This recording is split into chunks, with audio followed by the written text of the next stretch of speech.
अस्सलामुअलैकुम dear student. आज मैं आपको बताऊंगा कि उर्दू के पेपर में किस तरह 100% मार्क्स यानी कि 75 में से 75 मार्क्स हासिल किए जा सकते हैं। ये आपके सामने लाहौर बोर्ड का 2023 का फर्स्ट एनुअल यानी सालाना इम्तिहान का फर्स्ट ग्रुप का पेपर है।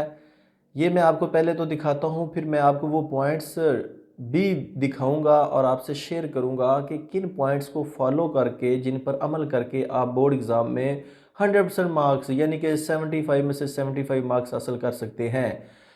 चूनिया से अल मुस्लिम स्कूल के प्रिंसिपल भाई मोईद की शदीद ख्वाहिश थी कि उर्दू के पेपर में हर साल हमारे बच्चों के मार्क्स जो है वो कम आते हैं। हम इतनी ज़्यादा तैयारी भी करवाते हैं, उसके बावजूद भी नंबर कम आते हैं। तो मोईद भाई, ऐसी कोई बात नहीं है। जितने भी टीचर पेपर चेक करते हैं वो सारे के सारे क्वालिफाइड तजर्बाकार और बोर्ड्स इंस्ट्रक्शंस के अकॉर्डिंग चेक करते हैं, पूरे पंजाब के अंदर वो बल्कि पूरे पाकिस्तान के अंदर। आप अपने बच्चों को वो इंस्ट्रक्शंस, वो उर्दू की लैंग्वेज के जो ग्रामर के जो रूल्स हैं वो सिखाएं, जिनकी बुनियाद पे मार्क्स जो होते हैं मिलते भी हैं। और अगर वो रूल्स आप उन पे फॉलो नहीं करेंगे तो यकीनन नंबर कटते भी हैं। तो मैं आपके सामने हर क्वेश्चन को स्टेप बाय स्टेप एक्सप्लेन करूंगा, आप देखेंगे और फिर आप खुद ही इस वीडियो को देखने के बाद मुझे बताएंगे कि क्या हमारे बच्चों की तैयारी इस पैटर्न के मुताबिक है या नहीं है। अगर नहीं है तो यकीनन मैं यही आपसे ख्वाहिश करूंगा कि इंशाल्लाह आप अब आने वाले दिनों में अपने बच्चों को इस वीडियो के मुताबिक, इस पेपर के मुताबिक, इन रूल्स और रेगुलेशन जो भी आपके सामने मैं शेयर करूंगा उनके मुताबिक तैयारी करवाएंगे और देखेंगे किस तरह आपके बच्चे मैक्सिमम मार्क्स उर्दू के सब्जेक्ट में लेते हैं। तो चलते हैं, सबसे पहले आपको मैं इस पेपर की फर्स्ट साइड दिखाता हूं। अब आपको इसी पेपर की मैं सेकंड साइड दिखाऊंगा। उसके बाद मैं आपको साथ 1 बाय 1 हर क्वेश्चन को शेयर करूंगा। जी प्यारे बच्चों, आप ये दूसरी साइड भी देख सकते हैं पेपर की। अब मैं क्वेश्चन नंबर फर्स्ट से लेके onward step by step her question को डिस्कस करता हूं। जी प्यारे बच्चों, क्वेश्चन नंबर 1 आपको पता है एमसीक्यूज का होता है, जो कि आपने बबल शीट के ऊपर बबल फिल करने होते हैं 15 मार्क्स का। क्वेश्चन नंबर 2 से मैं स्टार्ट करूंगा, जो कि सब्जेक्टिव टाइप इंशाइया तर्ज का जो क्वेश्चन है कि दर्ज ज़ैल नज़्म गज़ल के अशार की तशरीह कीजिए। 3 अशार हिस्सा नज़म से और 2 अशार हिस्सा गज़ल से करें। आपके सामने हिस्सा नज़म देखिएगा, इसमें 4 टोटल अशार हैं, इनमें से आपने कोई से 3 करने हैं। इसी तरह हिस्सा गज़ल है, इसमें आपके सामने देखें तो 3 इसके अशार हैं, इनमें से कोई से आपने 2 करने हैं। अब करने कैसे हैं ये आप थोड़ा सा गौर से सुनिएगा। जी प्यारे बच्चों, आप देखिएगा कि जो खुसूसी हदायत है जिन पे अमल आपने करना है, और आप इस 10 नंबर के सवाल में से 10 ले सकते हैं। हर शेर का सिर्फ मफहूम या शेर को मुहज़ नसर की सूरत में लिखने पर 1 नंबर मिलता है आपको, और मुतलका और म्यारी तशरीह होने पर 2 नंबर मिलते हैं आपको। वो अलग अलग नंबर होते हैं और आपको हर जो सवाल है उसके एंड पे एग्ज़ामिनर जो होता है वो दायरे की शक्ल में देता है। हमद के शेर की हमदिया तशरी, नात के शेर की नातिया और दीगर नज़मों के अशार की तशरी मुतलका नज़म के सियाक़ो सुबाक के तहत हो। अलबत्ता गज़ल की तशरी में उम्मीदवार ज़िंदगी, मुआशरे और दीगर हवालों मसलन हकीकियों मजाजी पहलुओं को शामिल कर सकता है। अगर ये पॉइंट आप शामिल करेंगे तो यकीनन आप 10 में से 10 नंबर लेने के हकदार हैं। अब मैं चलता हूँ क्वेश्चन नंबर 3 की जानिब। जी प्यारे बच्चों, आप देख सकते हैं क्वेश्चन नंबर, अब बात करते हैं 3 की। 10 ज़ैर नसर पारों की तशरीह कीजिए। सबक का उन्वान, मुसन्नफ़ का नाम और ख़त कशीदा अल्फाज के मानी भी लिखें। 2 आपके सामने नसर पारे दिए गए हैं, 5-5 नंबर के हैं। 10 नंबर का ये क्वेश्चन है। अब इसको कैसे अटैम्प्ट करना है ये भी दिखाता हूँ। पहले इस क्वेश्चन की जो दूसरा पार्ट है दूसरी साइड पे वो भी दिखाता हूँ आपको। यहाँ पे आप इसका बे पार्ट भी देख सकते हैं, ये वाला। अब इसको कैसे अटैम्प्ट करना है उसकी तरफ चलते हैं। जी प्यारे बच्चों, आप देख सकते हैं नसर पारों की तशरीह के हवाले से जो हदायत आपने ज़हन में रखनी कि ख़त कशीदा अल्फाज के मानी, इनका हाफ नंबर है, तो 4 आपके सामने ख़त कशीदा अल्फाज होंगे तो इनके 2 नंबर आपको मिलेंगे। सबक का अनवान लिखने का आधा नंबर है और मुसन्नफ़ का नाम लिखने का आधा नंबर है। इस तरह ये भी यहाँ पे बन गया 1 नंबर। तशरीह करने के 2 नंबर हैं। तो इस तरह आप देखें तो टोटल आपके सामने ये नंबर बन जाते हैं, काउंट करें अगर आप तो वो बनते हैं 5। तो इस तरह 2 क्योंकि आपने करने हैं तो ये 10 नंबर का क्वेश्चन है। अब करना कैसे है? निसाबी किताब के हवाले से मुतलका और म्यारी तशरीह की हौसला अफजाई की जाती है। ऐसा ना हो कि उम्मीदवार ही इक़्तिबास अल्फाज की तब्दीली के साथ लिख दे। आपने इसकी तशरीह करनी है, ये याद रखिएगा, और वो म्यारी होनी चाहिए, स्टैंडर्डाइज होनी चाहिए। ये ना हो कि जैसा इक़्तिबास बुक पे दिया गया है, जैसा पैराग्राफ दिया गया है वैसे ही उठा के आप लिख दें, कुछ लफ्ज़ों को आगे पीछे कर दें। ये तशरीह नहीं है। यहाँ पे आप देख सकते हैं कि सबक का कैसे आपने लिखना है नाम, जैसा कि मिर्ज़ा गालिब के अदातो ख़साइल है। मुसन्निफ़ का नाम है मौलाना अल्ताफ़ हुसैन हाली। मुश्किल अल्फाज के मानी आप देख सकते हैं यहाँ पे मिजाज। अब इसके जो मुमकिना मानी है, बाज़ दफ़ा आप कहते हैं कि मुझे 1 से 2 से ज़्यादा मीनिंग आते हैं, तो आप लिख सकते हैं यहाँ पे। जैसा कि यहाँ पे अगर आप देखें तो तबीयत है, हालत है, कैफियत है, सरशत है, फितरत है, इफ्तदाद है, खमीर है, खसलत है, आदत है, ये इनके मुमकिना मानी है। इसी तरह आप देखिए हैवान नातिक है, हैवान ज़रीफ़ है, पीरो मुर्शद है। तो इस तरीके से आपने ये पॉइंट ज़हन में रखना है। इसी तरह जो इसका बे पार्ट है वो देखिए, अब उसकी तरफ चलते हैं। सबक का नाम कदर याज़ है, मुसन्नफ़ का नाम कर्नल मोहम्मद ख़ां है। मुश्किल अल्फाज के मानी पहले देख लें आप, उसी तरह आपने यहाँ पे अल्फाज देने और उसके सामने मीनिंग लिखने हैं। अब चलते हैं क्वेश्चन नंबर 4 की जानिब। जी प्यारे बच्चों, क्वेश्चन नंबर 4 है 10 ज़ैर में से कोई से 5 सवालात के मुझसे जवाबात लिखिए। आपके सामने टोटल यहाँ पे 8 शॉर्ट क्वेश्चन दिए गए हैं जो कि मशक़ी सवालात होते हैं। तो आपने इनमें से कोई से 5 करने हैं। आप 5 से ज़्यादा भी कर सकते हैं, लेकिन अपने टाइम को देखते हुए अगर आप 5 पहले कर लेते, 3 एंड पे कर लेते हैं, तो आपके 8 के 8 ही चेक होंगे और उनमें से आपके 5 वो टोटल के अंदर काउंट होते हैं जिनमें आपने 2 में से 2 लिए हों, यानी कि पूरे नंबर लिए हों, वो टोटल में चले जाते हैं। कैसे अटैम्प्ट करना है इसकी हिदायत भी आपको दिखाते हैं। जी प्यारे बच्चों, आप देख सकते हैं कोई से 5 सवालात के मुख्तसर जवाबात, नामुकम्मल जवाब या गैर ज़रूरी तफसील, इमला और कवायद की गलतियों की सूरत में 1 नंबर दिया जाएगा। निसाबी सबक को मद्देनज़र रखते हुए हर मौजू और दुरुस्त जवाब के 2 नंबर दिए जाएंगे। निसाबी सबक को मद्देनज़र रखते हुए हर मौजू और दुरुस्त जवाब के 2 नंबर दिए जाएंगे। नोट, ये महज एक सहूलत और रहनुमाई के लिए आपके सामने कुछ चीज़ें दी जा रही हैं या कि खाका है, लिहाजा बच्चे की जहानत और काबिलियत के अलावा निसाब को मद्देनज़र रखकर इसी मफ़हूम के हामिल दूसरे जो अल्फाज में जवाबात वो भी दुरुस्त तस्लीम किए जाएंगे। अब मुख्तसर सवालात के जवाबात मुमकिना तौर पर, जैसा कि आपके सामने पहला क्वेश्चन मैं आपको दिखाता हूँ। यहाँ आप देखें तो पहला क्वेश्चन है कि ड्रामा आराम व सुकून से हमें क्या सबक मिलता है। इस तरह आप बाकी भी देख सकते हैं। मैं आपको अब इनके आंसर्स भी दिखाता हूँ कि कितनी लेंथ का अगर आप लिखते हैं तो आपको पूरे नंबर दिए जाते हैं। जी बच्चों, आप देख सकते हैं ड्रामा आराम व सुकून से हमें ये सबक मिलता है कि हमें तीमारदारी और इयादत करते वक्त मरीज़ की तकलीफ़ को बढ़ाने की बजाय कमी करने वाला रवैया अपनाना चाहिए।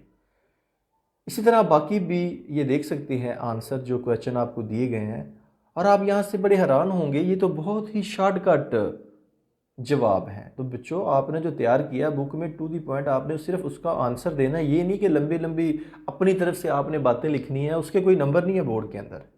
तो चलते हैं अब नेक्स्ट क्वेश्चन नंबर 5 की जानिब।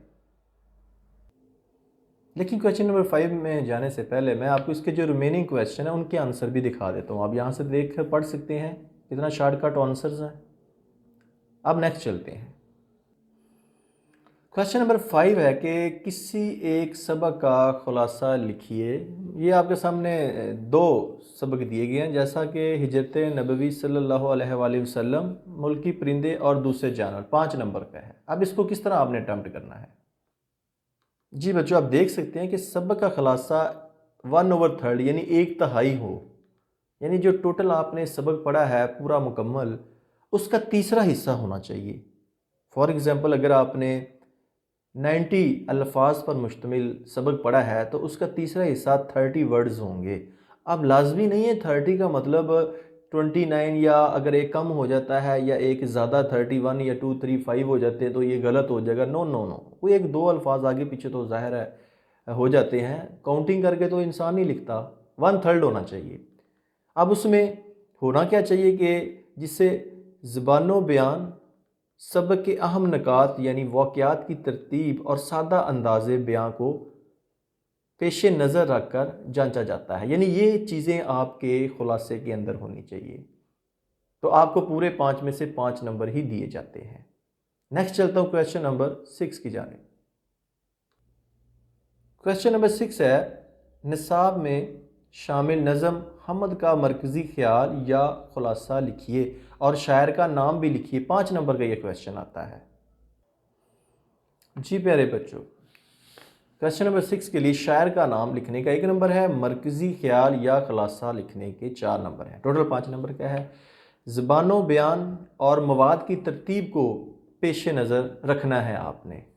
मरकज़ी ख्याल 3-4 सतूर यानी सतरों पर मुश्तमिल होना चाहिए। ये ना हो कि आप पूरा पेज भर दें, 2-3 पेज भर दें, उसकी लेंथ भी आपने देखनी है, उसका भी ख्याल रखना है। एक्स्ट्रा अपनी तरफ से कोई मवाद उसमें ऐड नहीं करना। नेक्स्ट चलते हैं क्वेश्चन नंबर 6 से 7 की जानिब। क्वेश्चन नंबर 7 देखिए, अपने स्कूल के हेडमास्टर या हेडमिस्ट्रेस या प्रिंसिपल के नाम फीस मुआफ़ी के लिए दरख्वास्त लिखिए। या इसके साथ लिखा होता है कि अपने दोस्त या सहेली के नाम ख़त लिखिए जिसमें दोस्ताना शिकवा कीजिए कि मकतूब निगार को बुला दिया गया है। ये 10 नंबर का क्वेश्चन आता है, इन दोनों में से कोई एक चीज़ आपने करनी होती है। तो आइए चलते हैं, आपको दिखाते हैं ये कैसे आपने अटेम्प्ट करना है। जी प्यारे बच्चों, क्वेश्चन नंबर 7। मोहित भाई, यहाँ पे आप देख सकते हैं ख़त और दरख्वास्त के लिए जो मार्क्स की डिस्ट्रीब्यूशन होती है वो कैसे होती है। सबसे पहले तो ख़त में देखते हैं, मुकाम तहरीर उसका 1 नंबर है, तारीख़ लिखने का 1 नंबर है, अलकाबो आदाब लिखने का 1 नंबर है, अलकाब के बाद नदाइया की इलामत ये वाली इस्तेमाल करनी है।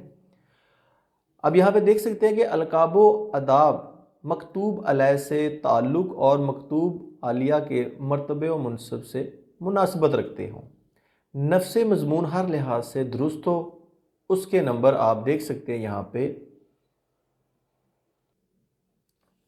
नफ्स मज़मून 6 मार्क्स हैं, नफ्स मज़मून मुनासिब हो, गैर ज़रूरी तवील ना हो। इख्तिताम करने का 1 नंबर है जो कि बाएं तरफ होना चाहिए, लेफ़्ट साइड पे। अस्सलामु अलैकुम दुरुस्त है, अस्सलामु अलैकुम ये गलत। अब ये लिखने का तरीका देख लें आप दोनों का। तारीख़ लिखने का तरीका जो है आप देख सकते हैं, इस तरीके से भी आप 6 मई 2023 लिख सकते हैं या इस तरीके से भी आप लिख सकते हैं। इसके अलावा गलत तसव्वुर करें। ये ख़त के अंदर बुनियादी पॉइंट्स हैं जिनको मद्देनज़र रख कर आपने लिखना है, तो आपको 10 में से 10 नंबर ही मिलेंगे। अब यहाँ पे जो मेन पॉइंट है वो यही है कि ये देखिएगा, सलामो अलैकुम लिखना दुरुस्त है, सलाम वाव डाल के लिखना, अलैकुम लिखना ये गलत है। ये पॉइंट भी आपने मद्देनज़र रखना है। इसके साथ देखिएगा दरख्वास्त लिखने का तरीक़ाकार, उसकी किस तरह मार्क्स डिस्ट्रीब्यूशन है। ये भी क्वेश्चन तो 10 नंबर का ही है, लेटर के पैरेलल है। तखातब का 1 नंबर है, अलकाबो अदाब का 1 नंबर है, जनाब आली ये देखिएगा, जनाब आलिया इसके एंड पे देखिए अलामत जो है ये इसी तरह ही आपने इस्तेमाल करनी है, के साथ निदाइया की अलामत ये जो है इस्तेमाल होनी चाहिए। जनाबा आलिया ये गलत है। दरख्वास्त का नफ्स मज़मून हर लिहाज से दुरुस्त हो, उसके आपको यहाँ पे 6 नंबर मिलते हैं। नफ्स मज़मून मुनासिब हो, गैर ज़रूरी तवील ना हो, अपनी तरफ से आपने कोई लेंथी करके नहीं लिखना। अल आरज़ या अर्ज़गुज़ार, ताबिया फरमा, फरमा बरदार इंतहाई बाईं तरफ आपने लिखना है, यानी बिल्कुल इसी तरह, यानी कि बाएं साइड पे। अर्ज़ी या अर्ज़े और अर्ज़ी गुज़ार ये गलत है। तारीख़ का 1 नंबर है, ये आपने दाएं जानिब इस्तेमाल करना। तो ये वो मेन पॉइंट्स है जिनको फॉलो करके आप दरख्वास्त में भी मोहित भाई बच्चों को 10 में से 10 दिलवा सकते हैं। अब नेक्स्ट क्वेश्चन नंबर चलते हैं 8 की जानिब। क्वेश्चन नंबर 8 है, इत्तफाक में बरकत है के अनवान पर एक कहानी तहरीर कीजिए या मरीज़ और डॉक्टर के दरमियान होने वाला मुकालमा तहरीर कीजिए। 5 नंबर का क्वेश्चन है। अब इसकी तरफ चलते हैं। जी प्यारे बच्चों, आप देख सकते हैं कहानी सीगा माजी में हो, माजी के तो कहानी जो होती है वो गुजरी हुए ज़माने की बात होती है, तो उसको आपने सीगा माजी में लिखना है। वाक़यात नतीजे से मुताबिकत रखते हों, ज़बान बयान में रोज़मर्रा का ख्याल रखा जाए, इख्तिताम पर इखलाकी नतीजा दर्ज हो। नफ्स मज़मून के 4 नंबर है, अखलाकी नतीजा लिखने का 1 नंबर है। इस तरह टोटल ये नंबर आपको मिलते हैं 5। या इसके साथ मुकालमा है, डायलॉग है कि मुख्तसर और जामिया कम अज़ कम 1 सफ़ा हो, नीज़ मौजू से मुताबिकत रखता हो, रमूज़े औकाफ का ख्याल रखिए। तो यहाँ पे ये भी बात आपको बताता चलूँ कि मुकालमे के अंदर जो 2 लोगों के दरमियान बातचीत हो रही है वो भी कम अज़ कम 5-5 दोनों के फ़िक्रात होने ज़रूरी हैं। उस सूरत में ही आपको 5 नंबर दिए जाते हैं। अगर आप 2-2 फ़िक्रे लिख के कहें कि जी मेरा मुकालमा मुकम्मल हो चुका है कि अस्सलाम वालेकुम और बाद में लिख दें वालेकुम सलाम, तो इस तरीके से 5 नंबर नहीं मिलेंगे आपको। अब चलते हैं क्वेश्चन नंबर 9 की तरफ। क्वेश्चन नंबर 9 है, दर्ज है जुमलों की दुरुस्ती कीजिए, कुरेक्शन है। ये आपके सामने यहाँ पे 5 जुमले दिए गए हैं, इनको आपने दुरुस्त करके लिखना है। ये आगे पीछे इनके कुछ अल्फाज हैं। इसी तरह या लिखा हुआ है, दर्ज जुमलों की तकमील कीजिए, ये जैसे खाली जगह दी होती है, तो आपने इनको पढ़ के यहाँ इनको मुकम्मल करना है। ये भी आपको दिखाते हैं कैसे आपने मुकम्मल करना है। जी प्यारे बच्चों, आप देख सकते हैं क्वेश्चन नंबर यहाँ पे 9 जो कि जुमलों की दुरुस्ती है कि क्वेश्चन है कि अमजद ने कराची जाना है। इसको दुरुस्त करके आप कैसे लिखते हैं कि अमजद को कराची जाना है। इसी तरह दूसरा देखिए, मैंने दौड़ा लेकिन चोर भाग गया। दुरुस्त कैसे लिखेंगे कि मैं दौड़ा लेकिन चोर भाग गया। इसी तरह तीसरा देखिएगा कि तारक ने अखबार को ख़रीदा। दुरुस्त क्या होगा कि तारक ने अखबार ख़रीदा। इसी तरह चौथे को देखिएगा, रशीद, मजीद और हमीद आया। तो क्या इसका दुरुस्त फ़िक्रा बनेगा कि रशीद, मजीद और हमीद आए। इसी तरह पांचवा देखिएगा, समोसे, पकौड़े, गुलाब जामुन सब कुछ बिक गए। दुरुस्त क्या होगा, समोसे, पकौड़े, गुलाब जामुन सब कुछ बिक गया। अब इसके साथ या वाला क्वेश्चन वो देखते हैं जो कि जुमलों की तकमील है। सवाल है कि पहला है, तवीले की बला। देखिएगा, तवीले की बला बंदर के साथ। इसी तरह गुड़ से जो मरे तो, क्या लिखा हुआ है, गुड़ से जो मरे तो जहर क्यों दूं या दें। इसी तरह तीसरा, ज़बान खलक को नकारा खुदा समझो।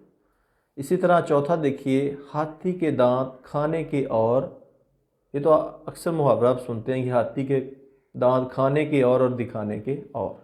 पांचवा देखें तो बात खाई में, बात खटाई में पड़ गई। तो ये छोटी छोटी मामूली आप देखें गलतियां हैं कि जिस तरह बात खटाई में, तो यहाँ आपने देखा कि बात खटाई में नहीं है, में पड़ गई। तो ये कुरेक्शन आपने अपनी जो ग्रामर की बुक है वहाँ से याद करके कुरेक्शन करनी होती है। इसी तरह बच्चों, अभी मैंने जैसा कि डिस्कस किया कि क्वेश्चन नंबर 8, इत्तफाक में बरकत है कि इनवान पर एक कहानी तहरीर कीजिए या मरीज़ और डॉक्टर के दरमियान होने वाला मुकालमा तहरीर कीजिए। तो ये इसकी इंस्ट्रक्शन मैं आपसे शेयर कर चुका हूँ कि कहानी हमेशा माजी के अंदर होती है और उसका आपने मॉरल यानी अखलाकी नतीजा लिखना होता है। और मुकालमा जो वो भी मैंने बताया है, मुख्तसर और जामिया होना चाहिए आपका, और मौजू से मुतल्लिका होना चाहिए। और अगर आपके पेपर में मरीज़ और डॉक्टर के दरमियान होने वाला मुकालमा है तो उन्हीं की गुफ्तगू को आपने बयान करना है। ये ना हो कि आप जिस पेशेंट को अपने साथ लेकर गए हो डॉक्टर के पास, बजाय कि मरीज़ और डॉक्टर के दरमियान मुकालमा लिखें, आप आपस में ही अपना मुकालमा बना के लिख दें, ऐसा नहीं होना चाहिए। जी प्यारे बच्चों, उम्मीद करूंगा कि अब आपने हर एक क्वेश्चन को अंडरस्टैंड किया होगा और मोहित भाई उम्मीद है कि आपको भी इन बेसिक पॉइंट्स का पता चला होगा कि बच्चे किस तरह और कौन कौन सी मिस्टेक करते हैं। यकीनन उर्दू एक ग्रामर है, एक लैंग्वेज है। लैंग्वेज के सब्जेक्ट में जब तक ग्रामर के रूल्स को फॉलो ना किया जाए उस वक्त तक पूरे नंबर नहीं दिए जाते। अब आप देखिएगा अपने पेपर में बच्चों के कि किस तरह उन्होंने क्या रमूज़ औक़ाफ़ का इस्तेमाल किया है।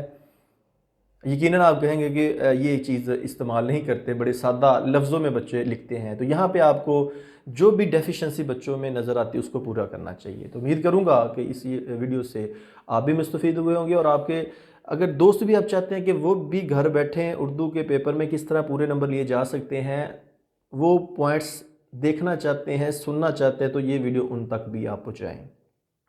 और अगर आप चाहते हैं कि डेली बेस पे हमें इस तरह की वीडियो रिसीव हों तमाम सब्जेक्ट के हवाले से, प्रैक्टिकल के हवाले से, साइंस के लेक्चर के हवाले से, तो आप इस चैनल को सब्सक्राइब करके साथ बेल आइकन का बटन ज़रूर दबाइएगा ताकि नेक्स्ट टाइम जैसे ही वीडियो मैं अपलोड करूं उसका नोटिफिकेशन आपको मिल जाए। तो नेक्स्ट वीडियो तक आपसे जा चूँगा। अपना बहुत ज़्यादा ख्याल रखिएगा। अल्लाह हाफिज़।